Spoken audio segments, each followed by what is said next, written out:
मालिक तो राम जी हैं, लेकिन राम जी हर जगह जाते नहीं हैं।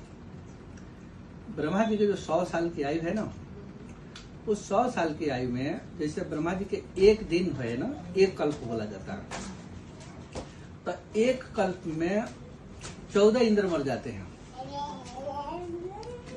ऐसा समझो कि ब्रह्मा जी के घड़ी में 28 बजता है, 14 घंटे की उनकी रात होती है, 14 घंटे की दिन होती है। तो दिन का जो 14 घंटा है, तो उस 14 घंटा में हर एक घंटे में एक इंद्र गायब। 1000 बार 1000 बार सतयुग रहता द्वापर कलयुग जब बीतेगा, 1000 रावण करेगा चारों, तो ब्रह्मा जी के एक दिन पूरा होता है। इतनी बड़ी उनकी रात्रि होती है। तो इतनी बड़ी रात्रि होती है, तो इसकी व्यवस्था अब इंद्र के हाथ में 72 चौकड़ी, मैंने 72 बार सतयुग त्रेता द्वापर कलयुग जब एक राउंड करेगा, तो एक इंद्र का कार्यकाल खत्म। जैसे अपने यहाँ 5 साल के सरकार खत्म हो जाती है, उसी प्रकार वहाँ 72 चौकड़ी जब सतयुग त्रेता द्वापर कलयुग जब जाएगा, तो उनका कार्यकाल खत्म, अर्थात कुर्सी से हटा दी जाएगा, मैंने उनकी मौत की बात, उतना ही आयु है। ब्रह्मा जी की आयु 100 साल की है। 100 साल की आयु में राम जी जो परात्पर बिहारी है, उनको परात्पर कहते हैं। उनको खाली छोटा मोटा शब्द नहीं दिया जाता है, सर्वेश्वर या परात्पर। तो वो राम जी ब्रह्मा जी के पूरे जीवन काल में एक बार आते हैं।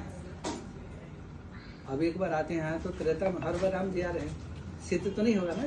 अब और बताता हूँ। ये ब्रह्मांड में जब स्थिति कुछ इधर उधर उलट पुलट होती है, तो पहले ऋषि लोग उसका समाधान कर देते हैं।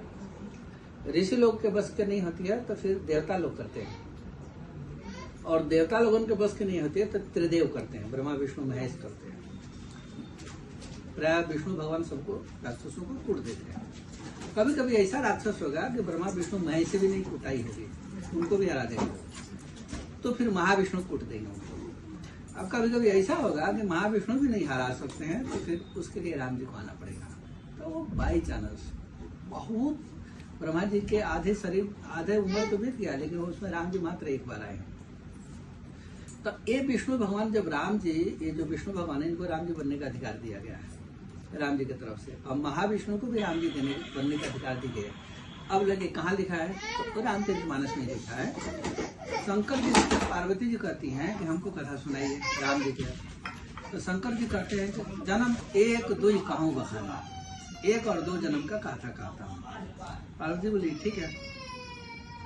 तो 1 और 2 क्यों कह रहे हैं? सीधे कहते कि 3 जन्म की कथा कहता हूँ, ऐसा कर सकते थे ना, और 3 नहीं कर रहे हैं, बोले 1 2। तो 2 का मतलब ये होता है कि 2 बार वैकुंठ से अवतार हुआ है राम अवतार, और 1 बार क्षीर सागर महाविष्णु अवतार दिए हैं। तो अब विष्णु को महाविष्णु को एक में तो नहीं कर सकते हैं, इसलिए वहां शब्द है एक जन्म 1 2 कहूँ बखानी, 1 2। समझ में आ गई? तो इनके जमाने में जो पार्वती जी आ रही हैं, तो ये इनकी पूजा उस कहानी में चारों कल्प की कहानी रखी हुई है। और जब राम जी जो हैं वो परात्पर बिहारी हैं, उनके जमाने में सती जी हैं, तो वो सती जी मारी गई, तो वो विमार्चन कल्प की कहानी है। ये तो श्वेत वराह कल्प चल रहा है। तो ब्रह्मा जी के प्रथम दिवस में, प्रथम जब अभी तरुणाई रही, अभी इस समय ब्रह्मा जी 51 वर्ष के हो चुके हैं, मैंने 50 से भी आगे हो चुके हैं, इसलिए उनको पितामह भी बोलते हैं देवता लोग, मैंने थोड़ा बूढ़े हो गए ना। अब ये जब तरुणाई में जब ब्रह्मांड की व्यवस्था जब देखते हैं, तो वो ब्रह्मांड के व्यवस्था को राम जी एक बार देखने के लिए आते हैं कि कैसे ब्रह्मांड की व्यवस्था कर रखे। जैसे यहाँ का राष्ट्रपति हर गांव में थोड़ी जाता है, जिला में भी नहीं जाता है, उसी प्रकार राम जी नहीं जाते हैं। उनके रोम रोम प्रति लागे कोटि कोटि ब्रह्मांड, हर एक रोम में करोड़ों करोड़ों ब्रह्मांड झूला हुआ है। हर ब्रह्मांड में एक ब्रह्मा एक विष्णु महेश लगे हुए हैं, तो कहाँ जाएंगे? इन्हीं को अधिकार, मैंने राम जी का जो है ना, ब्रह्म के 2 स्थिति होती है, एक व्यक्त एक अव्यक्त। तो व्यक्त में महाविष्णु, किशोरी जी भ्रिकुटी विलास जासु जगोई, राम जी की आंख में थोड़ी सा कंपन होती है, और सीता जी बगल में बैठी रहती हैं, समझ जाती है कि ब्रह्मांड बनाना चाहते हैं, तो लाइन से करोड़ों करोड़ों ब्रह्मांड बना के रख देती हैं। फिर राम जी से निवेदन करते हैं कि ब्रह्मांड बन गया, तो राम जी के अंश से महाविष्णु निकल के आते हैं, और सीता जी के अंश से महालक्ष्मी बन के आती है। फिर ये इनके फिर नाभि से कमल, कमल पर ब्रह्मा जी, फिर यहाँ से सृष्टि चालू हो जाती है। आप समझ में आई? तो ये जो पार्वती जी वाला मामला है, ये वैकुंठ वाला मामला है।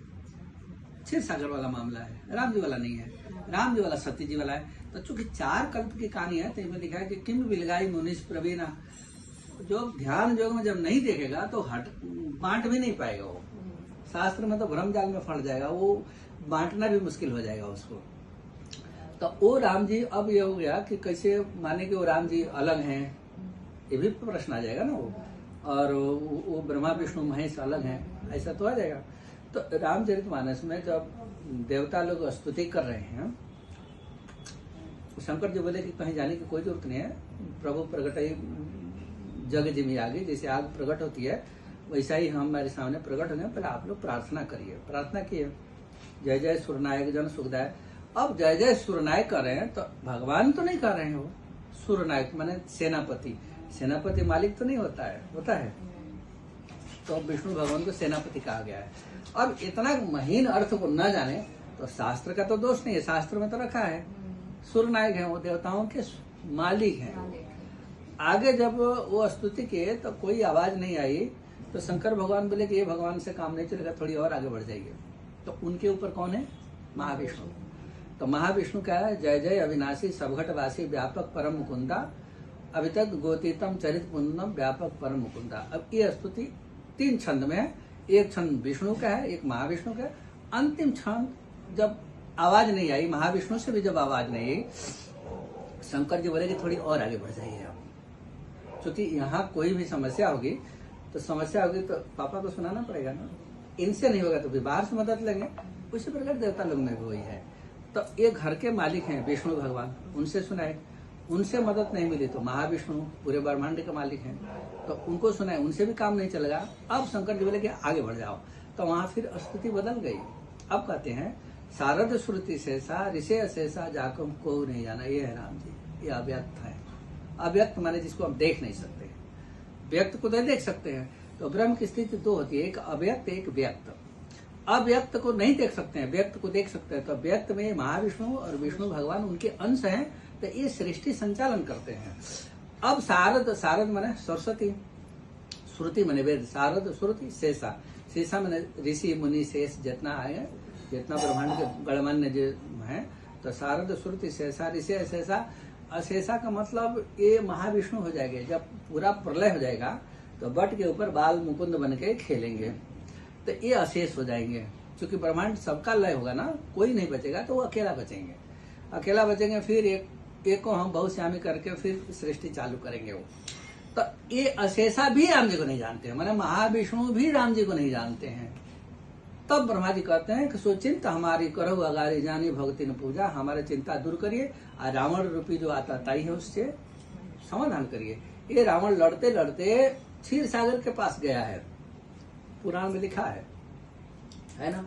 और जाके बोला कि चलो लड़ लेना है। तो ये विष्णु भगवान जो है ना चक्र चलाए हैं गर्दन काटने के लिए, और गर्दन जाके रावण के खरोच लगा के टूट के गिर गया। जब टूट के गिर गया तो विष्णु भगवान सोचे कि हमारे मरने से तो मरेगा नहीं, बहुत छूट के भाग गए। इसका प्रमाण फिर रामचरितमानस की मैना के खगपति हुई मोरे बल जान सहित पति सोई। जब हनुमान जी जटायु जी जब आक्रमण किए रावण के ऊपर, तो वो सोचा कि ये खगपति मैंने गरुड़ जी आ रहे हैं। तो बोले मैनाक पर्वत भी है, मैनाक पर्वत समुद्र में घुसा, वो भी बहुत विशाल काय है। तो पहले सोचा कि मैनाक आ गया होगा, बोले मैनाक नहीं है, तो खगपति माने गरुड़ जी है। तो कहता कि खगपति हुई मोरे बल जान सहित पति सोई, माने हमारा बल अपने स्वामी के साथ जानता, वो हमारे सामने कैसे आएगा। इसका मतलब कि भाग चुके हैं ना वो। तो ये व्यवस्था ये यहाँ है। तो इस तरह से जब समझाया जाएगा तब समझ में आएगी। अब कुछ